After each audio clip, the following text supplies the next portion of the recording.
welcome.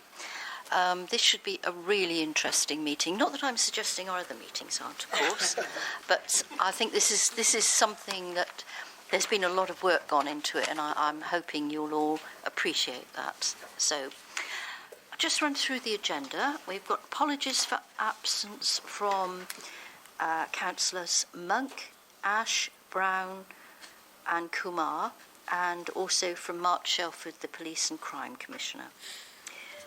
And I believe, Simon, We're currently missing Councillors Ali, Councillors Butters and Councillors Bromley, so they may join us after we've started. Yeah. Yes, so on to the emergency evacuation procedures. Thank you, Chair. Good afternoon, members, colleagues. We've already had a fire alarm test this morning, so if it does actuate, it's most likely to be for real. If you want to exit the room through the doors that you came in, so there's plenty of exit doors. If your exit to the building is blocked through the central staircase, if you go to turn right or left down the corridor, that will lead you to a fire escape. If you go down the corridors, it leads you out to the front of the building with concrete on a full car park. If you go down the central staircase, it leads you out towards the back of the building and will congregate at the rear of the building. Thank you. Thank you, Simon. Declaration of interests, we've received none so far. No. Public access, we haven't received any requests for that. So moving on to Chair's business, I'd like to welcome you all to the meeting, and particularly those people who may not be joining us after the May elections for whatever reason. And I know this is your final meeting for some, and I'd really like to thank you all for your support over the years and wish you well for the future. Hopefully we'll be seeing some of you again, but I know what politics is like. You can't depend on anything, so... Right, so can we go round and ask members to introduce yourselves? If you haven't already worked it out, my name's Brenda Massey. I'm Chair of the Fire Authority. I'm Richard Tucker, North Somerset, Weston-super-Mare, Milton Ward. David Wilcox, representing Lockleys Ward in the fine city of Bristol. Robert Payne, Councillor for Weston-super-Mare Central, North Somerset Council. Brian Hopkinson, Councillor, District Council for South Gloss, Charlton and Cribs. Richard Eddy, Bishopson with Bristol, but I'd prefer to be in North Somerset. Don Davis, Peel Ward, just in North Somerset.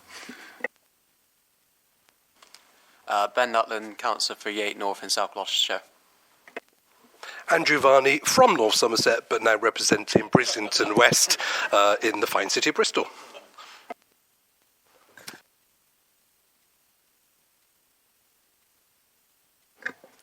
Yasin Mahmood, Lawrence Hill Ward, Bristol City Council. Councillor Paul Goggin, Hartcliffe and Willywood, Bristol. Councillor Ruth Jacobs, North Somerset, Wixon Lawrence and St George's. Steve Smith, Westbury-on-Trim and Henleys on Bristol City Council.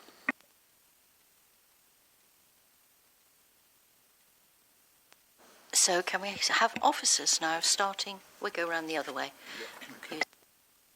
Thank you, Chair. Good afternoon, members. Simon Shilton, your Chief Officer and Chief Exec. Not an officer as such. I'm Andy Fry. I'm from Vale Consulting, and I've been working on the governance review with members and officers. Good afternoon, everyone. Richard Welch, Assistant Chief Fire Officer. Good afternoon, Steve Imrie, the other Assistant Chief Fire Officer. Good morning, Kevin Woodward, Interim Treasurer. Caroline Taylor, Head of Corporate Assurance, Continuous Improvement and Planning. Good morning, Anna Bowen, Democratic Services.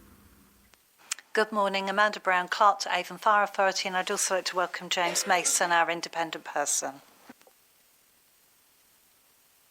Thank you. And can I remind you to use your microphones when you're speaking, and do remember to turn them off. And also, can you put all your phones on silent, please? So any voting required this morning would take place by asking members for a show of hands in the order of votes against, abstentions and votes for. And I think that concludes the bit at the beginning, so I'm going to now hand over to the clerk and Vale Consulting to talk us through the papers we've received. Thank you. Thank you, Chair. Members, thank you very much for making time in your diary to attend this extraordinary Fire Authority meeting. It's very much appreciated, and it means that we can present to you this report on reviewing Avon Fire Authority's governance arrangements, hopefully to get changes in place before the elections and your new members join us. So I'm going to start at page 5 of your bundle, which is the first page of my report. I'll quickly whiz through the summary. So you will recall that Vale Consulting Solutions were commissioned by the Fire Authority to undertake an independent review of Avon Fire Authority's governance arrangements, and they prepared a detailed report which you'll see at Appendix 1. That's on page 13 of your bundle, and that's dated March 2023 and outlined 12 recommendations. And I'm pleased to say that Andy Fry is to my right on the top table and available to answer any questions as we go along.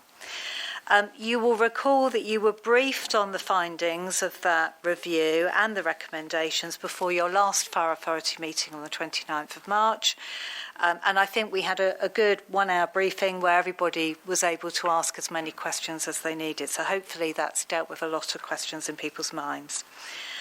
We then stood up the Constitution Working Group, which was a cross-party group, and they considered the report's recommendations in much more detail and then went through the proposed new constitutional documents in quite a lot of detail as well. So that group met twice. And this report, which I'm presenting to you today, basically outlines the recommendations of that Constitution Working Group, which, if accepted by you voting today, will change the Avon Fire Authority's governance structure and will necessitate the replacement of the current constitution with new documents. And as you'll see as I go on, we will do that in phases. So we'll introduce some new documents today and some later on.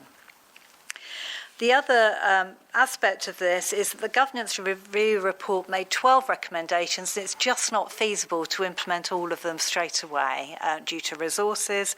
So it will be recommended that we implement those recommendations in 2 phases. So phase 1 you're voting on today, and then phase 2 we will come back to the Fire Authority to introduce new documents in due course. So the recommendations that I will come back to at the end are, I'm asking you to note the Governance Review Report, which is at Appendix 1, to hopefully approve for implementation all of 12 recommendations of the Governance Review Report, to agree a phased approach to implementing those recommendations, and I'll go through those details at the end, and then to agree to replace sections of the existing constitution with rewritten key constitutional documents which will allow the new committee structure to be introduced in time for the new members and also for your AGM in June 2023. So I'm now on page 6 of your bundle.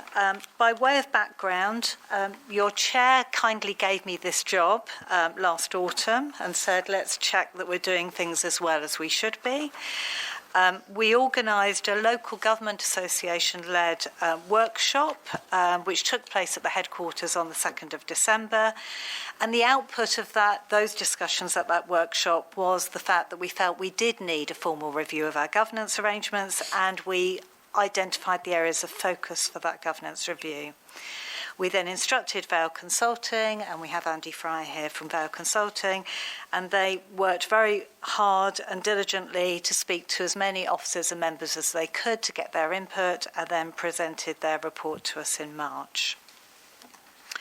Financial implications of this report are quite limited in this report because the detail is not known today.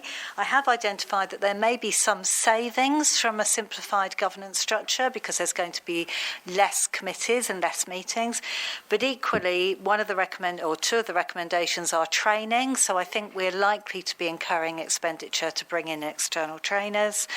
And also, it was identified that the members' allowances scheme, which is currently in place, relied on the fact that your workload was as it was then, and if the workload of members is going to change slightly as a result of these changes, then it would probably be prudent to re-look at that members' allowances scheme, so I can get that reviewed again. So going on to key considerations on page 7 of the report, obviously you've got the Vale Consulting Solutions report at Appendix 1, and I would draw your attention to pages 28 to 32 of your bundle, which is where you will find the recommendations themselves. I'm not proposing to go through them all at this stage. Needless to say, the Constitution Working Group have been through them in a lot of detail. We met on the 5th and the 12th of April. And the consensus of the Constitution Working Group, and we have members of the Constitution Working Group here, so they can help me out if needed, is that they recommend that you adopt all 12 recommendations set out in that report. I then explained the phased approach which is suggested for these recommendations. So the Constitution Working Group felt that Phase 1 could cover the essential things that are needed to get the new committee structure in place, and that would mean replacing the current 3 committees with 2. So Recommendation 1 is a Policy and Resources Committee and an Audit, Governance and Oversight Committee. So that was Recommendation 1. Recommendation 2, related to the current guidance that you should have independent persons on your audit committee from outside of the organisation with relevant expertise. Initially, it's recommended that we attempt to appoint 1 independent person because we don't know how easy or difficult it is to achieve that, and then we can look at how that's working and whether we'd like to appoint 2. Recommendation 3 is to update the current Fire Authority scheme of delegation. And Recommendation 5 is that we adopt the changes required to various key documents which form part of the Constitution. And I've listed those on page 8 of your bundle, so you'll see the appendices listed there. And then finally, Recommendation 6 introduce a new process which fixes the current frustrations about procurement and the new revised contract procedure rules that are at Appendix 8. Phase 2, therefore, would mean implementing the remaining recommendations, and I would suggest that we attempt to do that throughout the municipal year, and that I present to you a further report at the next AGM, so in June 2024, with a progress report and with any recommendations that I think are remaining at that stage. And we can also then review how those governance arrangements have been working. The risks associated with this paper are that the review should reduce one of our corporate risks because it was one of the mitigations planned, i.e. to review governance arrangements. I also think you can be satisfied that you've had the governance review conducted by independent experts with a wealth of experience in both local authority and fire sector work, so I think you can rest assured that the work has been done well for you. And then legal and policy implications are really the subject of this paper, which is everything that's been recommended today would ensure that you, as a fire authority, meet your legal and policy obligations. So I'll pause for breath there. I have Andy Fry to my right. Shall we sort of kick off with any questions that members may have? Councillor Eddy? Amanda, I'm very happy with the presentation and the recommendations. I've just got one query. Obviously, the subcommittee, the working group, looked at it twice. You mentioned their recommendations were I think the consensus you said, was that a unanimous consensus, or were there any differences about elements of the recommendations? All the members who attended the meetings of the Constitution Working Group had a consensus that they were happy to adopt the recommendations. We had some conversation about the wording of some of the documents, so then revisions were made as required as we went along.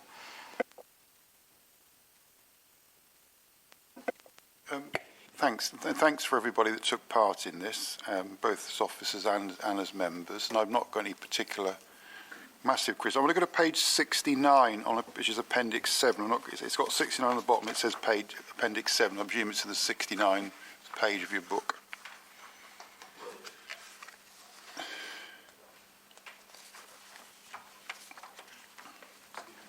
Is this the task and finish groups? Yeah. So under the first item, fire authorities. Second thing, acting as the selection panel of the chief fire officer or one of the authority's statutory officers. Does that include assistant chief fire officers?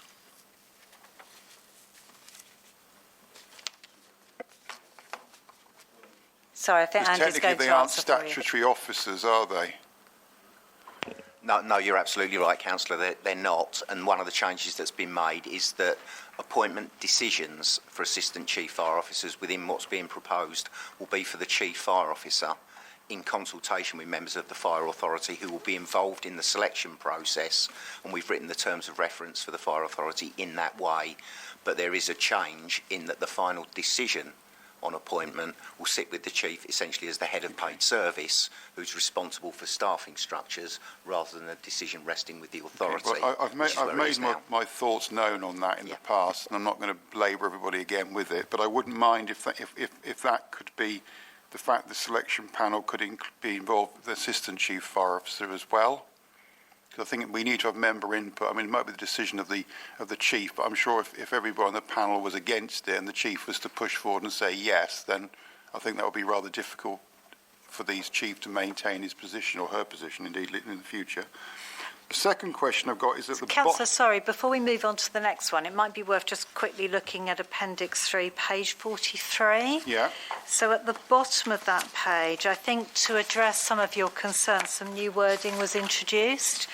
So if you look at paragraph O, so these are the fire authority terms of reference. It says to establish a panel, so exactly what you're saying, that will be engaged in selection processes for assistant chief fire officers and consulted with in advance of the chief fire officer making associated appointment decisions. So what you've asked for is actually already incorporated. But it's inconsistent is the point I'm making.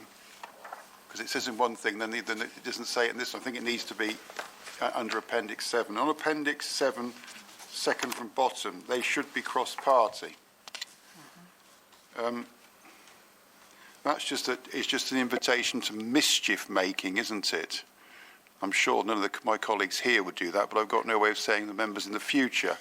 I mean, the panels will have to be politically balanced.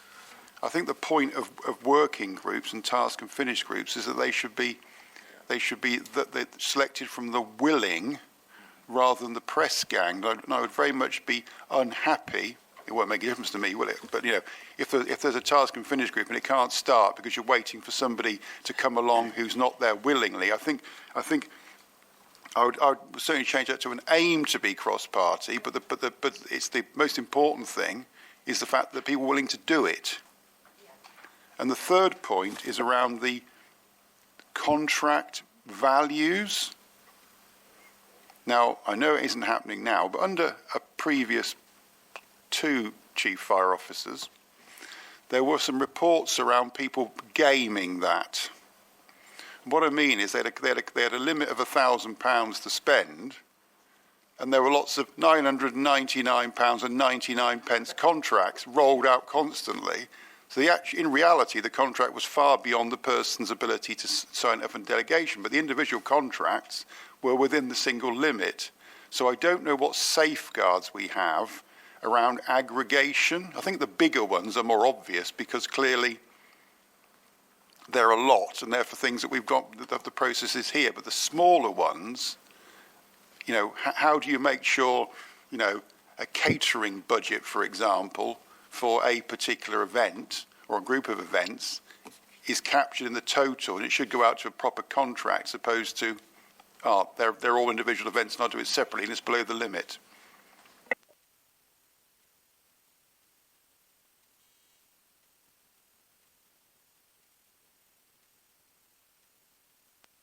I think on the procurement side, the safeguards that are set out in the contract procedure rules obviously include the full value of the contract throughout the contract term. So it would be very unusual that someone could sandwich it into a value.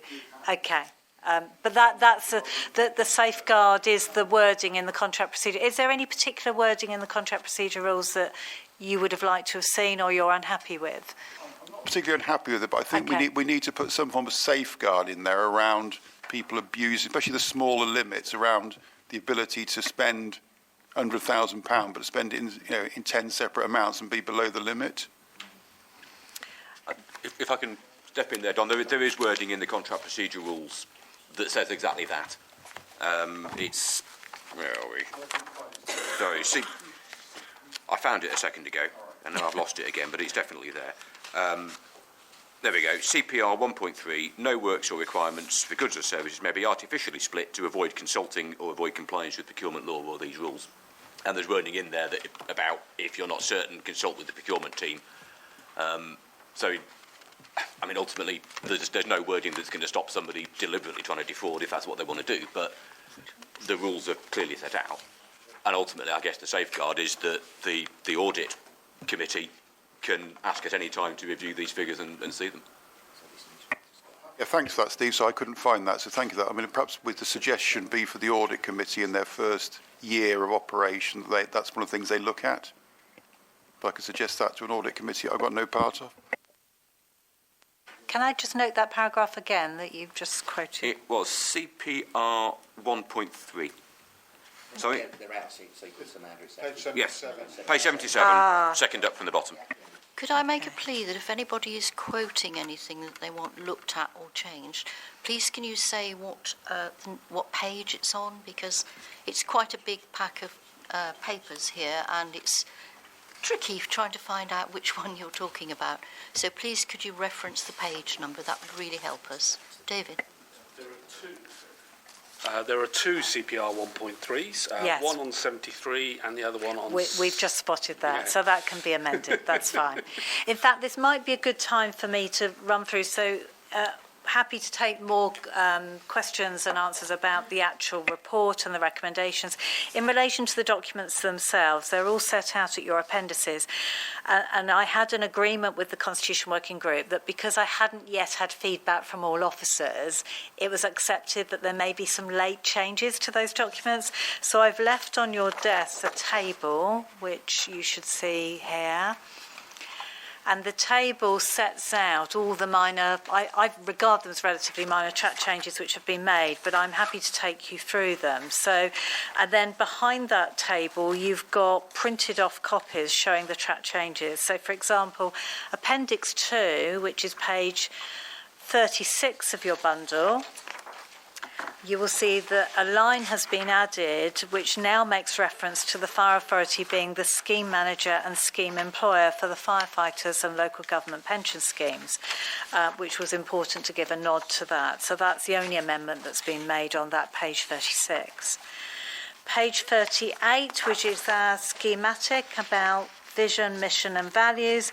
The only thing the eagle-eyed of you will spot is bottom right-hand corner. There's now reference to the core code of ethics. So that was the only link that was missing. So that's now been added in. Appendix 3, page 42. There's a lot of head scratching for FA4A, and it was decided that the appropriate wording should be to agree the authority's overarching service plan, including the integrated risk management plan, because all other documents are also mentioned later on.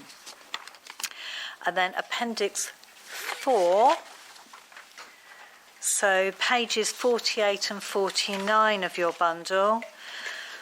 On page 48, we've slightly adjusted the wording at PRC 4, so it says to oversee the development of the authority's strategic policy framework, including documents such as those specified below. You'll see that public consultations has been, some wording's been added to say on aspects of the authority's strategic policy framework. Simply because we sometimes consult the public on all manner of things, and we didn't want to feel that we were constantly having to bring papers to you about things that were not at that strategic level. And then we've added to the bottom of the list the environmental strategy and also the information and communications technology strategy. PLC 5, slightly amended, to oversee decisions on member representation at conferences on behalf of the authority. That simply reflects the fact that if we need you to nominate, that can delay putting names forward for a conference. So it was felt it was useful to be able to let you be aware of who's going on your behalf, but not necessarily wait for a committee to make that decision. I think Councillor Smith had a point on that. Just to sort of say publicly what I've mentioned to you and Andy before we started. I just wasn't clear what oversee decisions means. It wasn't clear to me if that means the committee has to make the decision or not. I think the intention is it's not. So my suggestion is just take out the word decisions from that and simply say to oversee member representation at blah, blah, blah. So it's clear that officers can make that decision without having to convene a meeting. Thank you. That's a very sensible suggestion. I've noted that. So it would now PRC 5... To be fair, I should say that was Andy's correction, not mine. So, it was Andy's solution to my problem. Okay, so joint work. So PRC 5, if members are content, would say to oversee member representation at conferences on behalf of the authority. PRC 9, again, in addition to add reference to the PRC discharging the authority's representatives' responsibilities as scheme manager and scheme employer for the firefighters and local government pension schemes. PRC 10 slightly amended so that required by collective agreements now refers to reached by national negotiating bodies in addition to legislation, and then a bit of renumbering has taken place. So that's that one. Sorry, just worth going through these quickly. And then Appendix 5, bundle page 53. AJOC 13, there has been some discussion in the room about this today, so I might just hand over to Andy, if it's all right, to run through that one. Yeah, thanks, Amanda. Kevin and I had a conversation about this before the meeting, and we think that by having the second half of that entry, which starts the AGS to be signed by the chair of AGOC, and then it goes on to talk about countersigning, it overcomplicates what we're trying to say here, and actually we could leave it by just confirming that the approvals process at the top of this entry needs to be dealt with in accordance with appropriate legislation and sit for guidance, and then that will future-proof it. And then if anybody wants to look at the detail of what that involves, they can go to current sit for guidance to see what it says. We fell into the trap of almost trying to write guidance in the terms of reference rather than just signposting readers to the guidance itself. I think that was about the size of it, Kevin, wasn't it? Yeah. So the new wording would be for AGOC 13 to approve the statement of accounts and associated documentation in line with SIP for guidance, including the annual governance statement. Yes. Yeah, okay, thank you. And then Appendix 8, bundle page 75. An error was made in terms of the levels for approval to proceed for business cases. So the lower level, the 100k to 249999, should have in fact read service leadership team, and then business cases 250,000 to 49999 should be referred to a director. So that was the change that was made there. The highlighting, I should mention, in the contract procedure rules was simply to highlight, because it's a long document, the main areas which have been updated as part of this review. So the highlighting just indicates that this is a bit of the text which has been reviewed, okay? And then the final one, Appendix 8, page 91. Slight amendment there. I am aware that the formatting in paragraph CPR 5.1 needs to be improved, but the proposed contract award can be signed by a senior officer up to 100k rather than 30, and that's simply a pragmatic decision, as directors are not going to be available for every single contract signature of 30,000 and above. So those are the amendments that we are proposing to the appendices which are already in your bundle. So that may be a good time to pause and take any further questions.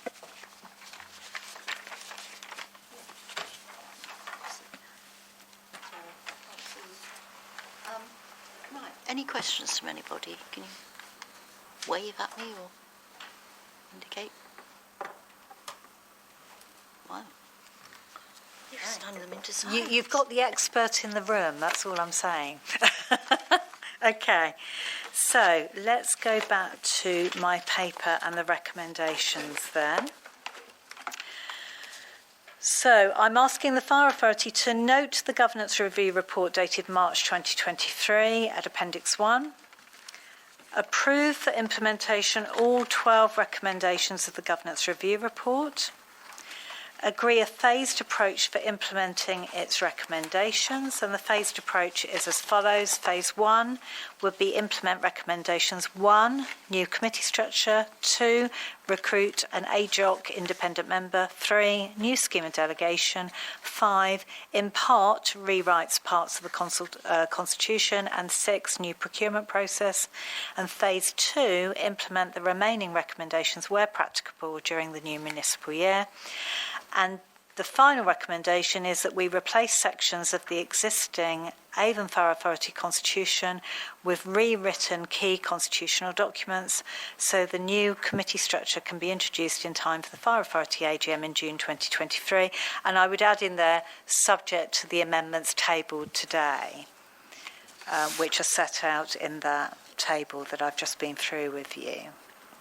And then the list is the introduction to the Fire Authority Constitution, the Fire Authority Terms of Reference, the Policy and Resources Committee Terms of Reference, the Audit, Governance and Oversight Committee Terms of Reference, Scheme of Delegation, addition to standing orders to facilitate task and finish groups, contract procedure rules and financial regulations. And in fact, financial regulations, Appendix 9, I spotted one typo. Can I just bring that to your attention? Page 115 of your bundle. FRA 16, second line down, there is a word authority which should be clerk because it talks about who forms the Service Leadership Board. Service Leadership Board comprises those service directors who, together with the statutory finance officer and the clerk, set the strategic direction. So it's the clerk, not the full fire authority in there. Are there any other questions before we seek a proposer? No? Are you proposing? Samantha, could I formally move the recommendations and in that give a very sincere, hearty thanks to Andrew and his team. Thank you, Councillor. Thank you. Do I have a seconder? Thank you, Steve. Anyone against? Anyone abstaining? And those approving, please, in favour. I think that's unanimous. Thank you very much, members. Thank you.